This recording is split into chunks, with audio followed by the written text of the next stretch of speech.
Okay, this talk is what is the best bean to eat? Okay, there's a couple different ways to look at it.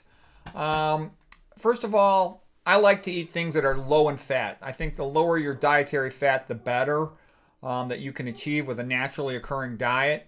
And so, right from the get go, I don't like soybeans because they're about 40% fat.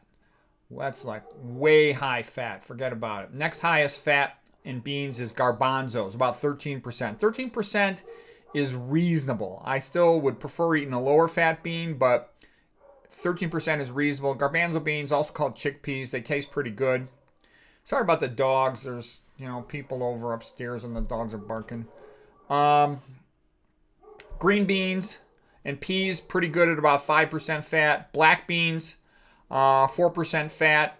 Lentils, I think, are best. They're only about 3% fat. Those are pretty similar numbers, 3 and 4% fat. Not a big difference there. I think lentils taste a little better. I mean, all the different lentils, I find them taste good. Green lentils, red lentils, yellow lentils. So, as far as fat's concerned, lentils, black beans, and whatnot in that ballpark, 3 to 4%, I think are the best.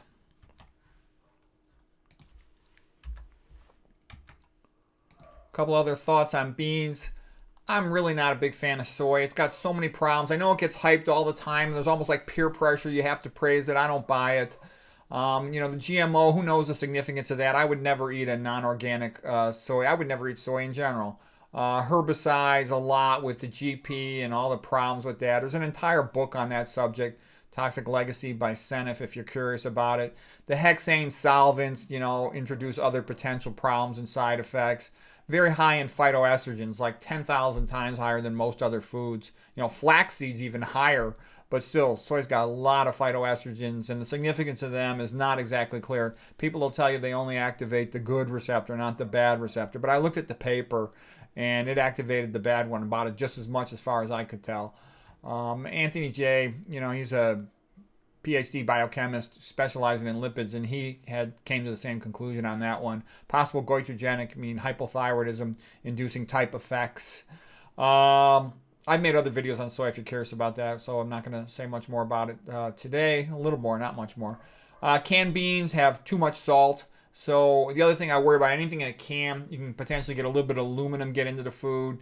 They tend to have a plastic BPA lining, bisphenol A, which is quite estrogenic, and that'll often potentially tear a little bit and get some BPA into the food. So, don't get me wrong. Canned beans might save your life if you're starving and that's all you've got saved up to eat. But unless I was starving, or if I travel, they might be convenient to bring with you when you travel. But, I never travel. Nobody invites me anywhere. Canned beans are good for storage. So that's about the deal on canned beans. What about flatulence? As you get used to the beans, you're less likely to have flatulence. You get used to all the fiber. Your gut bacteria adjust to it. Dan Buettner of the Blue Zones believes that beans are like the healthiest food in the world. And he says all the Blue Zones, those are populations with the most persons over 90 or 100 that are physically fit, mentally sharp, still healthy. And he thinks that that's the key, one of the key unifying features of all the Blue Zones. They all ate about 95% or more plant-based. He used to say 95 plant-based, but percent of their calories plant-based, but now he says it's only about 90%. So he sort of changed what he says. But for what it's worth, Buettner thinks beans are one of the cornerstones of all the Blue Zone centenarian type populations. Beans are very high in protein. But even though they're very high in protein, typically anywhere in the range of about 25 to 32%, they tend to be relatively low in methionine given the amount of protein they have. But still, because they've got all that protein, they're still going to have a lot more methionine than some other food that's much, much, much lower in protein. For cooking them, all the people who cook for me or with me, they all just boil them. They don't do anything else. I don't even think they necessarily always soak them. Okay, a couple more thoughts on beans. Soybeans, like I said, have about 38% of the calories from protein. That's extraordinarily high. That's like a meat. Look at the soybeans in that ballpark of 40% of the calories from fat and 38% of the calories from protein. Those are numbers very similar to a meat, and that might be why they're used so often to make veggie burgers. They got a lot in common with meat. They also increase insulin-like growth factor. They also have a lot of iron in them. They got the most iron of any of the beans by far, and I don't want that. Men start becoming iron overloaded in Western countries after 20 years of age. Women, once they stop menstruating, after 50 years of age, and excess bodily iron stores can lead to increased oxidative stress and predisposition to other oxidative stress related problems. That gets into the whole Douglas Kell, PhD, Escherichia Pretorius, PhD, School of Dormant Bacteria, and all that stuff. I don't want to get into all that, but I'm just letting you know, you want your iron levels lower, not higher. Almost all people do. I even donated blood once to get my ferritin levels down lower. And by not eating anything high in iron, they'll gradually come down. But we're really slow to lower our iron levels because we're not designed to have high iron levels. And we don't naturally excrete it in any significant way. But they'll gradually come down if you just minimize your dietary intake of it. It's the heme iron in particular from meat that we can't control the absorption rate so well. For the plant iron, we're better at controlling it. And just to be fair to soybeans, T. Colin Campbell in his book, The China Study, mentioned that when they fed the 20% protein from gluten, wheat protein, or 20% protein from soy, it did not induce increased cancer in his rodent animal population. So it was definitely a lot safer than was animal protein. The casein in particular he could just switch casein up to 20% and induce activation of liver cancer in mice that had aflatoxin exposure, it's a liver carcinogen, or that had been infected with hepatitis B virus. Okay, what are some other points about this? The amount of protein in garbanzos, black beans, kidney beans, navy beans was all pretty similar, 22 to 27%. So that's actually better than what you're getting with lentils. I tend to like lentils the best because they taste really good and they're really low in fat. But I'm not thrilled about them being especially high in protein at about 31%. And I'm in the process, I've been doing this over time, trying to eat less beans and, more potatoes, sweet potatoes. And I even eat my rice. I've got pretty good rice, I think, and I feel good after eating the rice. And I know a lot of real nice, smart, healthy people that are eating a lot of rice still. So I think, don't get me wrong, I'm aware of the whole arsenic business, but I think that rice, the rice has gotten more negative hype than it deserves from what I can see. And that's also been Dr. McDougall's experience. He worked for many, many years in California, a state where people eat tons of rice.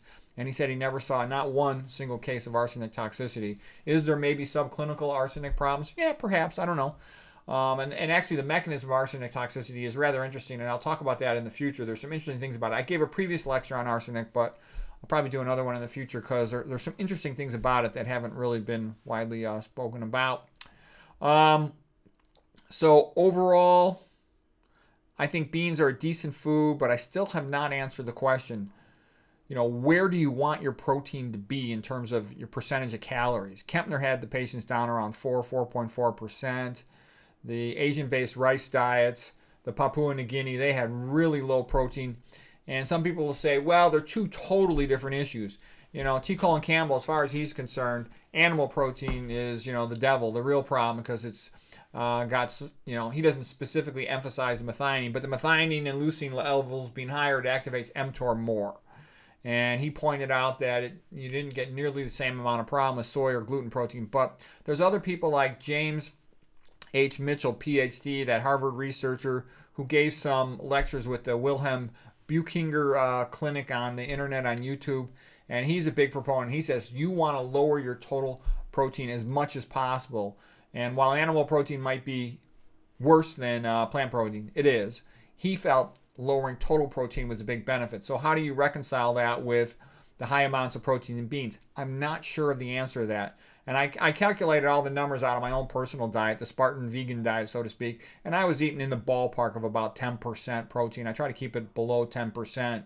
I don't think about the numbers precisely. I just make sure I'm eating other things. Like I'll get a lot of my calories from the potatoes, the rice, the blueberries, and whatever other fruits available, the watermelon, the bananas, etc. So anyways, hope that's helpful. And for me, the big insight that I learned when I was studying beans was that the lentils were so low in fat at 3%, and the black beans and a lot of other beans were pretty low as well at around 4%, but that the garbanzos were kind of high at 13%, and the soy was super high.